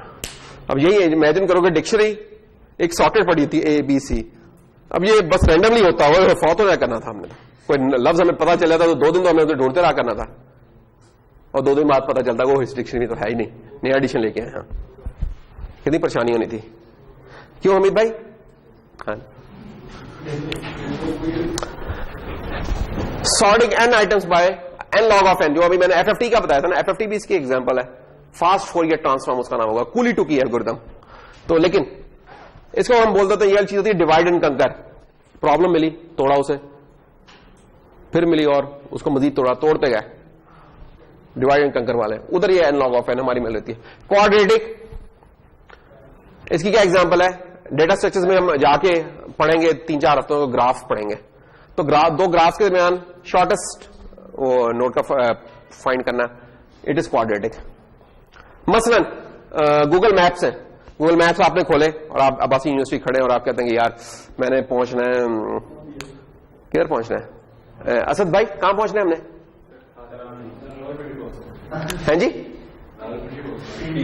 अरे कोई एग्जैक्ट हो रहा है, रावलपिंडी तो है ही है, कोई इधर एग्जैक्ट। मसलन उन्होंने स्टेडियम वो PSL के मैच देखने जा रहे हैं, शायद कोई मैच इधर हो रहा है। उसके लिए क्या करते थे, वो मैप्स खोल के देखते होते हैं ना कि यार वो हमें बता देता है ट्रैफिक के हिसाब से क्या, या रास्ता बता देता होता है। तो जो भी हमारे मैप्स वगैरह हम देखेंगे वो क्या होते हैं, वो ग्राफ से हम उसको रिप्रेजेंट कर सकते हैं। ग्राफ क्या होता है? बहुत सारे पॉइंट्स और उन पॉइंट्स के दरमियान कोई आप वेव बनाना है ग्राफ, ठीक है। तो 2 पॉइंट्स के दरमियान शॉर्टेस्ट फाइंड करने के लिए हमें क्वाड्रेटिक उसकी मेरे भाई अगर आप पर लग जाएंगे, जिस दिन आपको पर लग गया गूगल आपको शॉर्टेस्ट रास्ता आपको वो दूसरा बताने लग जाएगा।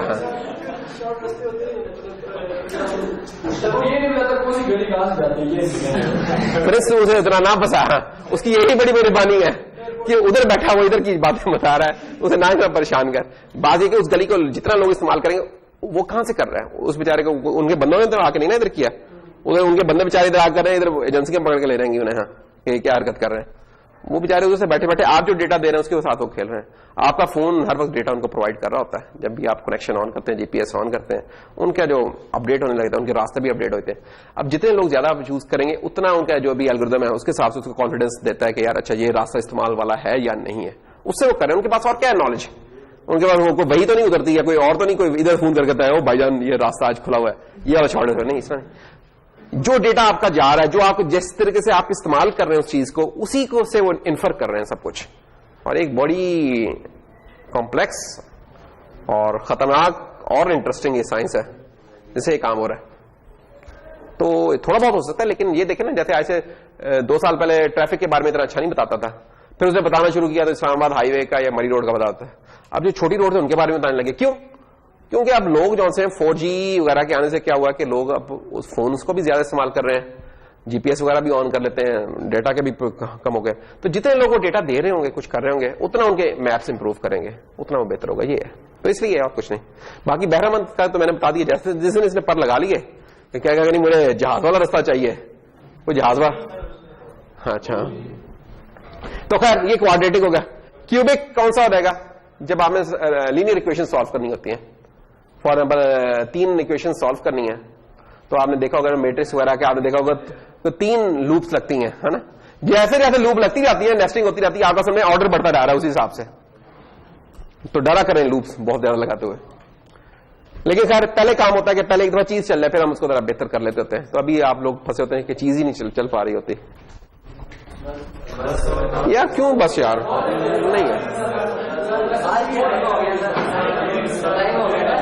हाँ। ये है कि ग्रोथ रेट्स, अरे भाई 3:40 पे शुरू हुई थी और 4:50 हुए अभी, 4:50 हुए अभी, तो कम से कम 5:30 तक तो चलनी चाहिए। हमें आज ये खत्म करना है।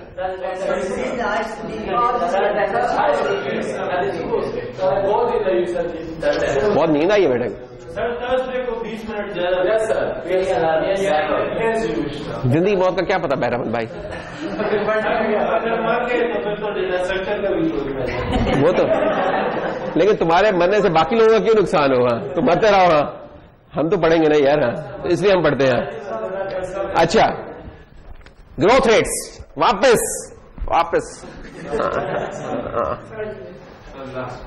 और बहुत तैयार हो क्या आज भाई, बहुत तैयार हो गया है।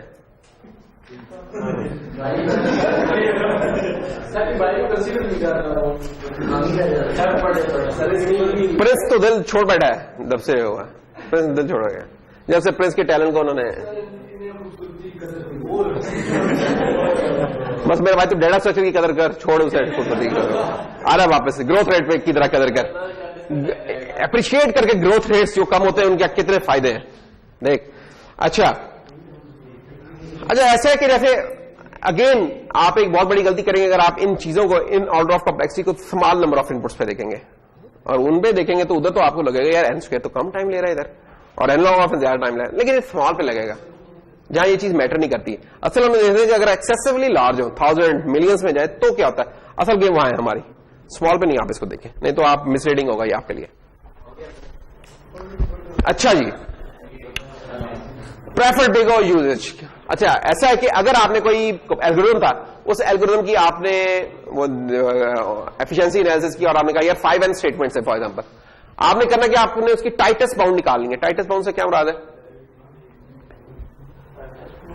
टाइटेस्ट बाउंड वो बड़ी जो उस चीज को सेटिस्फाई कर रही हो, उससे ज्यादा बड़ी ना हो लेकिन मिनिमम उतनी बड़ी कि जो जस्ट उसको। तो अगर इस केस में देखें, n के केस में देखें तो n5 बहुत ज्यादा है, ये भी बहुत ज्यादा, ये भी बहुत ज्यादा, n log of big O of है। तो हमने क्या किया, अगर आप गौर करें, इसका ज्यादा आसान तरीका क्या है कि आप जो कॉफिशिएंट है उसको उड़ा दें, तो पीछे क्या रह गया, n रह गया। That is the tightest bound for us. तो बिग O ऑफ n यहां से निकला है। यहां देखें इस केस में, तो हमने इस एल्गोरिथम की कंप्लेक्सिटी क्या कहेंगे, क्या है, big O of n। Big O of 5n नहीं कहेंगे, इस 5 को ड्रॉप कर देना। कभी आपको आ जाए इस तरह एडिशन करने पड़े, आपने इन कोएफिशिएंट्स को ड्रॉप कर देना। अच्छा, फिर इसी तरह एक और एल्गोरिथम है जिसका जब आपने किया तो ये निकला n³ + n², लेकिन इसका आपने क्या लिखना है, तमाम लीडिंग टर्म को रखना है और लीडिंग टर्म का भी अगर कोई कोएफिशिएंट है उसको ड्रॉप कर दें। You are left with only big O of n³। That's all. अब ये देखिए, इससे जिंदगी बड़ी आसान होती है, एनालिसिस करने वाली आसान हो गया मसला। अब हमने ये जो चीजें पढ़ी थी, देखा, हमने वेक्टर भी पढ़े थे, हमने लिस्टें भी पढ़ी थी। ओ यार क्यों, आज क्या हो गया? अरे भाई कुछ भी तो नहीं पढ़ा।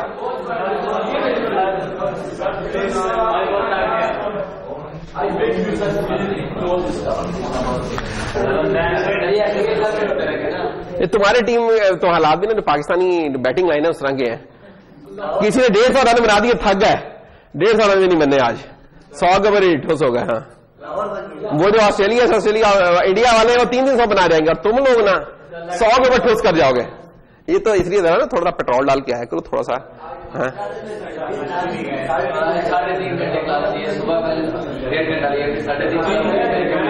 एक मिनट बात सुनो, इस वक्त तुम अपने जो हेल्थ है ना उसके प्राइम जोन में हो। बहुत सारी बीमारियां आजकल, जैसे बचपन में बीमार होते थे फौरन, जैसे नईम याद आ गया, नईम फौरन ही ठंड लग जाती थी, गले खराब होते थे, ऐसा होता था ना नईम भाई, या जुनेद के मसले थे, या जोगी के मसले होते थे, या हमारी एज में पहुंचोगे तो फिर मसले होने शुरू हो जाएंगे। तुम लोग इस वक्त प्राइम जोन में हो। अच्छा, जब तुम आज से 3 साल पहले स्कूल में सुबह 8:30 बजे जाके बैठते थे और 2 बजे तक नॉन स्टॉप पढ़ते होते थे, उस वक्त तुम लोग कभी चूं चां ची ची नहीं करते थे? हाँ, नहीं करते थे ना? कोई बीच में गैप नहीं होता था, देर बैठाते होते थे, बीच में 15 मिनट की ब्रेक होती थी, फिर 2 बजे तक गड़ल गड़ल लिखते रहते थे। इधर आगे बड़े नखरे आ गए, 3 घंटे में पढ़ लिया और फौत हो गए। उधर 5-5 घंटे पढ़ते थे, फौत नहीं होते थे।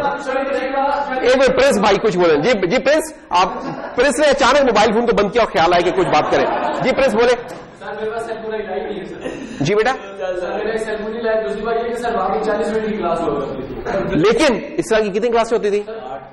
उसी क्लास में दूसरे टीचर आते थे, फिर अगले आ गए आते, जब तक वो घंटी नहीं बजती चलता रहता था काम। ब्रेक में तुम लोग एक लेक्चर से दूसरे लेक्चर में जाने में कितनी देर बाद आया था क्लास में? 1 मिनट में बताता हूं कौन कितनी देर बाद आया था। नहीं, तुम लोग तो आ गए थे।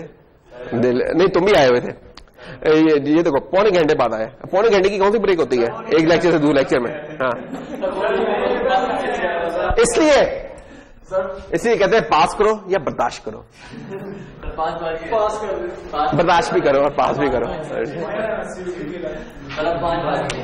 नहीं, इतना टाइम जाया करोगे तो हमने टाइम लगाने लगाना। मुझे पता है टाइम जाया करने के तरीके, इसलिए मुझे ना बताओ। ओके, तो वेक्टर एफिशिएंसी, वेक्टर आप लोगों ने पढ़ा हुआ, बचपन में पढ़ा था। वो जब आज से 1.5 महीना पहले जब क्लास शुरू हुई थी, आपने वेक्टर पढ़ना शुरू किया था और उससे पहले भी पढ़ते आए थे। ये बात अब्दुल भाई तुम बहुत अच्छे लगे हो आज। अच्छा, तो वेक्टर में अगर हमें कोई चीज पुश बैक करनी है तो उसकी कैपेसिटी क्या होगी? ये हमने इनफैक्ट चीजें की थी। ये तो जस्ट देखो, जल्दी से रिवीजन हो रही है। ये देखें, पुश बैक किया, हमें पता कि मोस्ट ऑफ द टाइम उसकी कैपेसिटी कांस्टेंट है। कोई चीज इंडेक्स उससे रिट्रीव करना है, कांस्टेंट है, रैंडम एक्सेस देता है। कोई चीज इंसर्ट करनी है, अब ये बिग O ऑफ n हो सकती है। क्यों? तो हो सकता है उसे रीएलोकेशन करनी पड़ी हो पूरी। ठीक है, ये रीजन इंपॉर्टेंट है। जब मैं पूछूंगा ना क्या, तो मैंने पूछा होता कि साथ के यार इसकी वजह भी बता दें क्या, तो ये रीजन देना इंपॉर्टेंट है। पुश बैक में हमारी क्यों कांस्टेंट है, इसकी रीजन अब हमें नईम भाई बताने लगे। जी नईम भाई।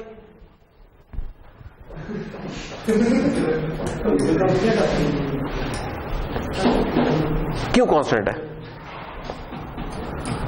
ये कॉम्प्लेक्सिटी एनालिसिस दरअसल आखिर में करवाने का यही था कि जो हमने चीजें पढ़ ली ना उसके ऊपर हम फिर अप्लाई कर देंगे। शुरू में पढ़ाते तो फिर इतना फायदा नहीं होना था उसका, तो नहीं मैं बताने लगे। जी नहीं भाई, क्या होगा? नहीं, क्यों होता है? हमेशा का लफ्ज ना यूज करना, ये बड़ा खतरनाक लफ्ज है। इंजीनियर्स को हमेशा और मैक्सिमम और बेस्ट ये लफ्ज इस्तेमाल करते हैं ना, जरा डर के, खुदा से डर के बात करनी चाहिए होती है, क्योंकि ये बड़े खतरनाक से लफ्ज होते हैं। हमेशा नहीं होता, मोस्ट ऑफ द टाइम होता है, टिपिकली होता है। कांस्टेंट उस वक्त होती है जब उसको रीएलोकेशन नहीं करनी पड़ी, लेकिन बीच में हमें पता है कभी केसेस आ सकते हैं जब उसे रीएलोकेशन करनी पड़ी, उस केस में वो होता है। तो this is most of the time, yes this is constant. Index में अलबत्ता ये ऑलवेज है, इसमें वो मसला नहीं है क्योंकि कंटिन्यूअस पड़ा है, तो ये तो कांस्टेंट है, इसमें तो ऑलवेज कह सकते हैं। इंसर्ट में, इंसर्ट अगर आखिर में हो रहा है तो फिर तो आखिर वाला केस हम इंसर्ट जब कह रहे हैं इसका मतलब रैंडमली हम कहीं भी इंसर्ट कर सकते हैं, तो उस केस में वो बस केस में ON कॉपीज हो सकती हैं इतनी, तो वो है। अरेज करने का भी यही मसला है कि कहीं से भी अगर हमने अरेज किया तो ये हो सकता है। रीड करना, उस इंडेक्स पे राइट करना ही कांस्टेंट है, जैसे अरे में कांस्टेंट होता है। साइज फाइंड करना, ये हमने क्योंकि एक अलग से रिकॉर्ड रखा होता है इसलिए ये भी कांस्टेंट है। टू स्ट्रिंग का तो खैर हमने इस्तेमाल नहीं किया था। तो ये एक हम ना देख सकते हैं कि जो हमने पढ़ा था ना वेक्टर्स का, ये उसके बारे में स्टैक और क्यू, उसमें क्या होगा गौर कीजिए। कौन से स्टैक और क्यू के ऑपरेशन इनएफिशिएंट है एंड व्हाई? शाहजी क्यों है यार? क्या ये देखे ना इधर,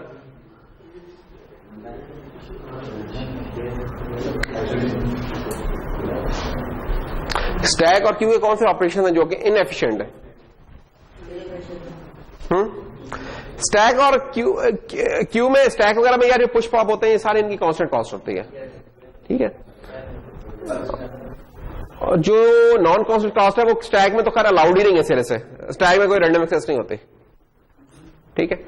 तो स्टैक में तो यार जो उन्होंने अलाउ किया ना पुश पॉप और टॉप, इन सब की कांस्टेंट कॉस्ट है, इसके अलावा उन्होंने कोई अलाउ किया ही नहीं हुआ सिरे से।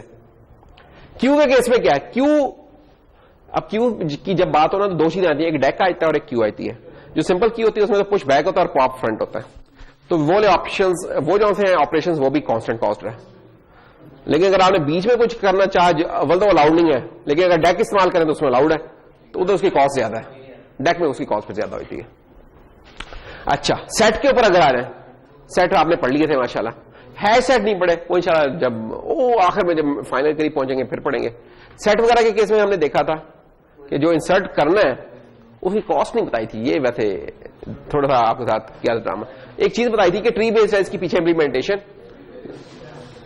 तो खैर जो भी ट्री बेस्ड इंप्लीमेंटेशन चल रही है ना उसमें आपकी कॉस्ट कौन सी होती है, लॉग ऑफ एन के हिसाब से हो रही होती है।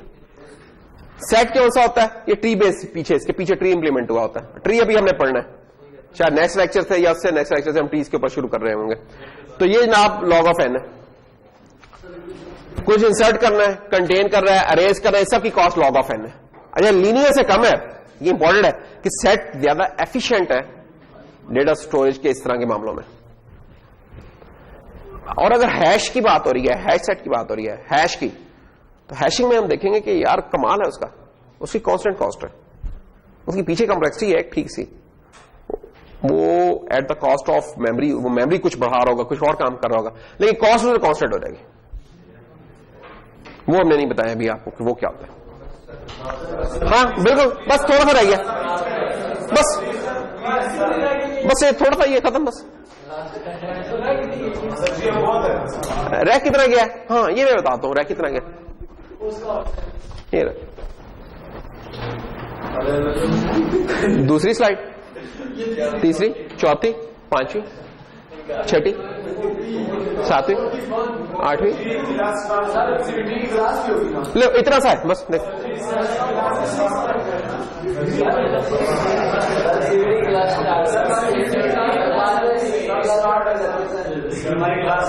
किस चीज की, वो क्या होता है बेटा, वो आज की होती, वो तो होती नहीं है। चलो ये तो खत्म करते हैं, ये नेक्स्ट लेक्चर में कर लेंगे, लेकिन ये तो खत्म करें ना, क्योंकि ये रिलेटेड है पिछले के साथ। समरी देखे जो आज तक हमने पढ़े और जो नहीं पढ़े उनकी समरी, कंटेनर्स जो हमने किए हैं उनकी समरी। तो हाँ जी, आप बिल्कुल फरमान, ये आपके साथ है, इनका क्या नाम है, असफंद यार, असफंद भाई यार जरा आप तो आज स्टाइल में बैठे थे, कोई क्विज कर रहे हो आप। हाँ अच्छा, क्या कहते, कैंडी, कैंडी शौक से खाता ये, सेहत आपकी लग रही है कैंडी खाने वाली वैसे। हाँ कैंडी बिस्कुट खाता है, क्यों असद भाई ऐसे ही है यार, वो तो इनकारी है मानने से। चलो खैर कंटेनर्स देखते हैं फिर। हाँ मोइन तुम कहाँ हो, मोइन तुम उसके बेस्ट फ्रेंड हो असफन के, तुम्हारा दोस्त तो बेस्ट फ्रेंड जुनेद था। हाँ जुनेद किधर है, हाँ क्या तुम लोगों में फासले बढ़ते जा रहे हैं दूर, हालांकि माजिद उधर बैठा हुआ है, वो मालिद करीब आता जा रहा है बिल्कुल। ये ओके, अरे के केस में ऑर्डरिंग क्या होती है, कैसे होती है, कंटिन्यूअस पड़ी होती है। नंबर एक, इंडेक्स से उसे एक्सेस कर रहे हैं, बेनिफिट उसे क्या है, फास्ट सिंपल। वीकनेस क्या है उसकी, लिमिटेड क्या पता नहीं पता, उसने कहा लिमिटेड, हाँ लेकिन नहीं पता क्या चीज लिमिटेड, हार्ड टू यूज। क्यों हार्ड टू यूज, ये वैसे इनमें से हर एक कमेंट ऐसा है जिसके ऊपर आपको हम कह सकते हैं कि इसके ऊपर एक मजमून लिख के लाए। हाँ 10 लाइनों का एक मजमून लिखे इस बात पे, 20 लाइनों का मजमून लिखे इस बात में, वो नहीं होता था। हाँ पैराग्राफ लिखे, क्या लिमिटेड यूज इसका क्यों बन जाता है कि जब इसका चेंज ही नहीं कर पाते इसका साइज, तो फिर एक लिमिटेड यूज बन जाता है इसका। और हार्ड टू यूज इस तरह के इसके साइज वगैरह को हमें हर दफा बताना पड़ता है, और अगेन रीसाइजिंग वगैरह की कोई ऑप्शन नहीं है इसके अंदर, इसलिए इसको ब्रिटल भी कह रहे हैं, हम इसको चेंज नहीं कर पाते। वेक्टर के केस में क्या है, ऑर्डरिंग है बाय इंडेक्स या इंसर्शन। बेनिफिट क्या है, रैंडम एक्सेस, ये भी रैंडम एक्सेस था, ये भी रैंडम एक्सेस है। Fast to modify at the end, आखिर में इसको मॉडिफाई करना आसान है।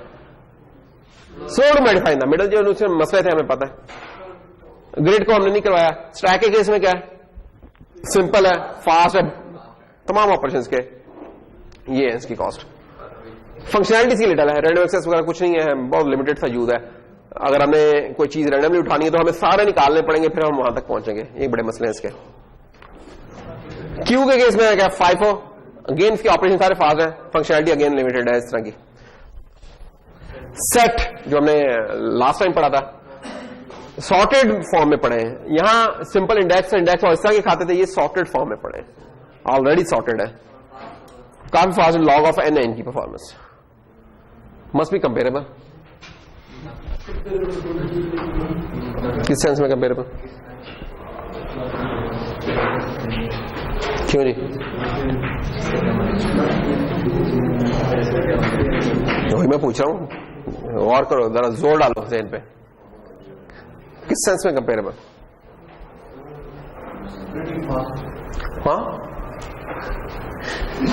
क्या, चलो गौर करना इस चीज पे। अच्छा, है सेट का नहीं किए हैं, लेकिन हम देखेंगे कि इसमें ऑर्डर में नहीं होते, इधर टीशरी नहीं होता है, ठीक है। तो लेकिन इनकी परफॉर्मेंस और भी आला होती है। और मैप में की वैल्यू पेयर वाला खाता है, मैप और सेट तकरीबन सेम ही चल रहे होते हैं। तो इनको ना एसटीएल की दुनिया में हम इसको सेट और इस चीज को अनऑर्डर्ड सेट कहते हैं, इसको फिर मैप और अनऑर्डर्ड मैप कह रहे होते हैं। जो असल चीज है, जो इस कोर्स का गोल है कि बहुत सारे कंटेनर्स हैं, अगर एसटीएल आप इस्तेमाल कर रहे हैं तो इनका इस्तेमाल बहुत सिमिलर है। एक को इस्तेमाल करना सीख लें, आपको पता चल जाता है बाकी कैसे इस्तेमाल करना, थोड़े से फर्क के साथ। पीछे जो भी डिफरेंस है वो बिहाइंड द सीन है, आपको नहीं पता, आप इन्हें इस्तेमाल करें। गोल असल ये है कि आप में ये एक एबिलिटी पैदा हो कि आप चूज कर सकेंगे किस मौके पे मैंने कौन सा कंटेनर इस्तेमाल करना है। ये बहुत इंपॉर्टेंट एक है, क्योंकि आप देख सकते हैं इनमें से मैं किसी को भी निकाल के किसी और को यूज कर सकता हूं, ठीक है, लेकिन कुछ चीजें नेचुरली उस काम के लिए बहुत मौजूद होंगी, कुछ नहीं होंगी। हमने अपने अंदर जो मुख्तलिफ एग्जांपल्स की थी उसमें भी हमने ये कोशिश की थी ताकि आप में जरा एक सेंस डेवलप हो किस जगह पे कौन सी चीज बेहतर रहेगी। हमने ये सेंस अपने पैदा करनी है कि हम यार किस जगह, कौन सी जगह के ऊपर हमें इस तरह की ऑर्डरिंग चाहिए या किस तरह का बेनिफिट चाहिए, और किस तरह की वीकनेस को हम इग्नोर नहीं कर सकते, हमें उसकी बेस पे ये करना है। इसका रट्टा नहीं लगाना, इसकी बस फील एक डेवलप करनी है, ठीक है। इसके साथ ही हम खत्म करते हैं, फिर बाकी इधर से ही रिज्यूम करेंगे।